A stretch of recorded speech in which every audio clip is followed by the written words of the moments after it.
તિલક કોઈ દિવસ 365 દાડા કોઈ દિવસ સવારના પરમાં હું પૂજામાંથી પરવાર્યો હોય, કદાચ ગુરુકુળની અંદર પહેલો વહેલો દર્શન વિદ્યાર્થીઓ તો આવતા હોય, પણ હરિભક્તો કદાચ સવારમાં જે આરતીના નિમાધારી છે, સવારની શણગાર આરતી થાય એ કેટલા હરિભક્તો હોય, પણ નાના બાળકમાંથી પહેલો વહેલો કાયમી દર્શન આવતો હોય ને તો આ તિલક આવતો હોય છે કાયમને માટે.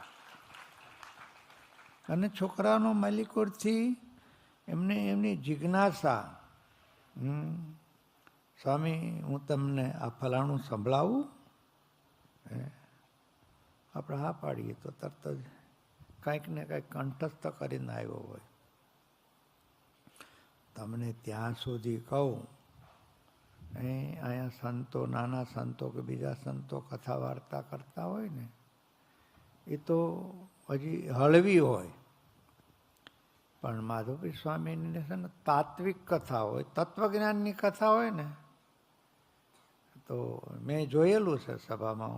હું અહીંયા નીચે બેઠો હોય ને બાજુમાં એ આગલી લાઈનમાં પહેલો જ બેઠો હોય, આમ હાથ દઈને શાંતિથી સ્વામીને સાંભળતો હોય.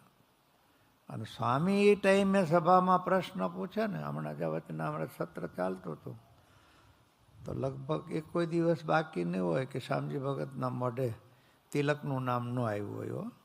એવો એકાગ્ર ચિત્તે એવી તાત્વિક કથાઓનો પણ સાર કહેનારું કોઈ નાનું છોકરો મેં જિંદગીમાં જોયું ને તો એ છોકરાને જોયેલા છો.